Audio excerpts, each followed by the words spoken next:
Every flower, of course, is so different. The beauty that is in every flower, I think, is unique.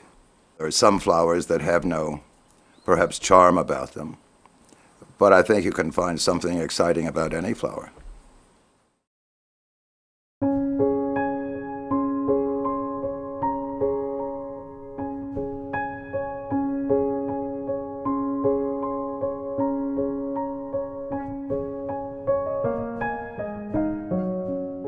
I was so fortunate to have parents so supportive of my craziness.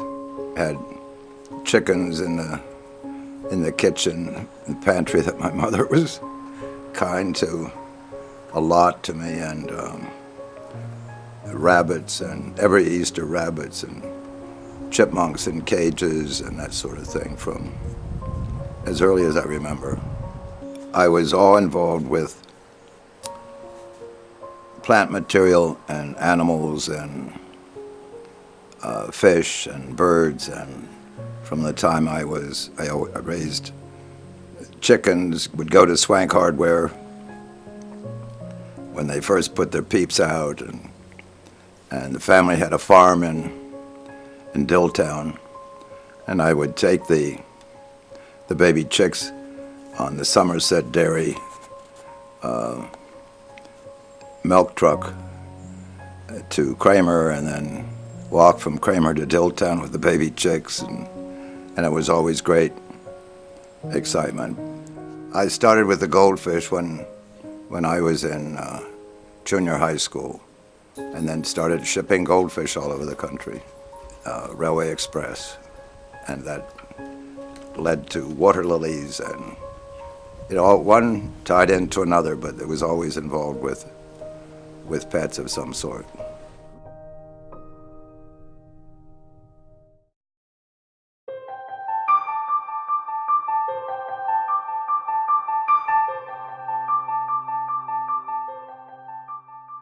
We raised orchids at Penn State, and so I thought it'd be a great idea to do orchid corsages, and so we were the largest purveyors of corsages in America for a number of years.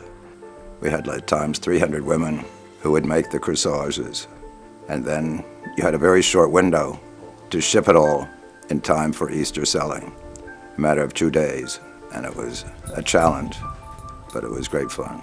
I led a very confusing life, perhaps to some, and my partner fortunately enjoyed the same thing, but he was a superb design person, and we first went to the White House with water lilies. Nancy Reagan was First Lady at the time, and asked us to do possibly a party for China as a state dinner party with water lilies. Water lilies close after you cut them, and certainly at night. And we were able to achieve something I'm proud of, and that is to retain the openness of the water lily at night. And then thereafter, Tom and I went to the White House for 21 dinner parties. No matter how many times you participated, it was just to walk in that state dining room after you completed it. It was very satisfying and honorable.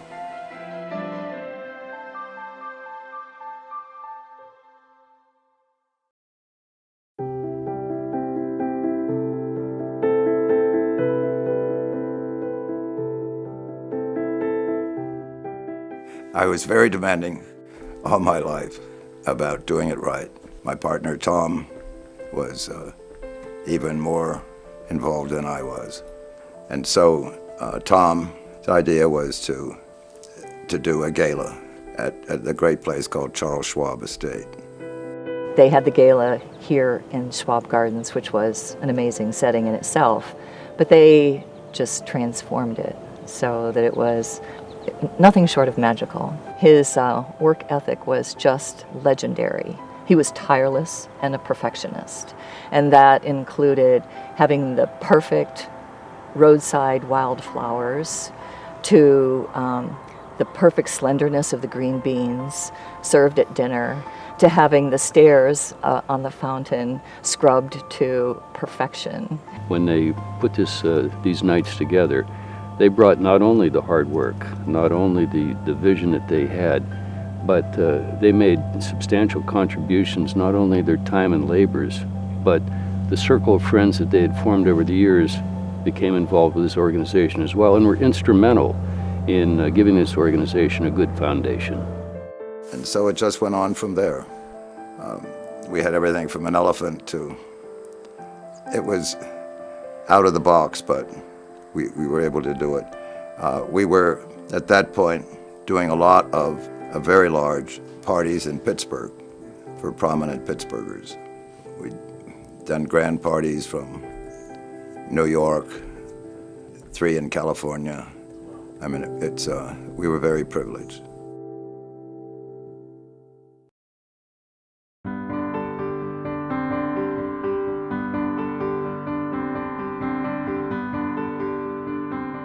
And we just loved doing all that volunteerism.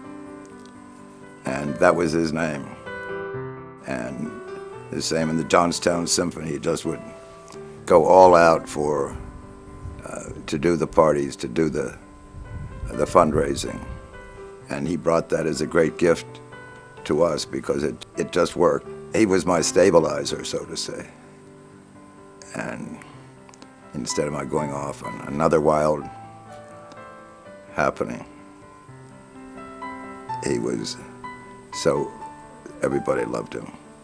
Tom and George both were very involved with the opera gala. They would bring gigantic trees and plants and put white lights in them and their beautiful floral arrangements.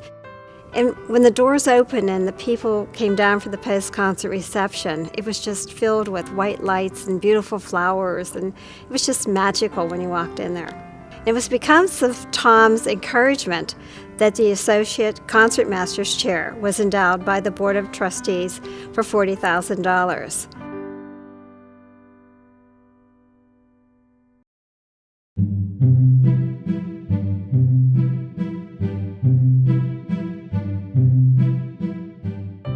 Many flowers, are open on just one day, some only hours.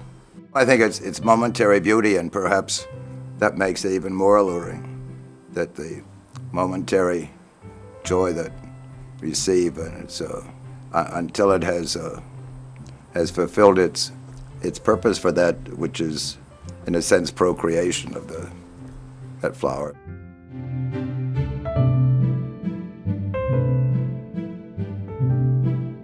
There are many lilies available today, but to have something that's new and wonderful is more challenging every year. I did, I think, a pretty great remembrance of Tom, and we have a space at Penn State New Arboretum honoring him for his achievements in the aquatics. George and Tom have been involved with the Arboretum project since even before we had an arboretum. They have donated all of the aquatic plant material for the lotus pool, and most recently for the children's garden entrance pools.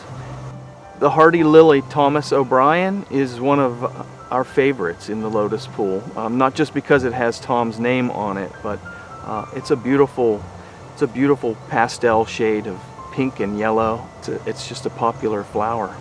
George and Tom are unique individuals, special individuals. It just takes a unique combination of patience and that ability to look far into the future to create something new and interesting.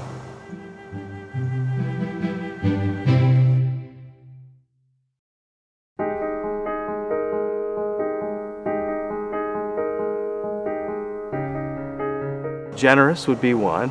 Creative, Inspired, talented, dedicated, Patience. They're truly visionary. just magical. nothing short of magical. This farm has been, a joy as well to see all the fruits of your labor with the hybridization, but so much of it attributable to Tom. Oh, it's been a wonderful 82 years. Wonderful.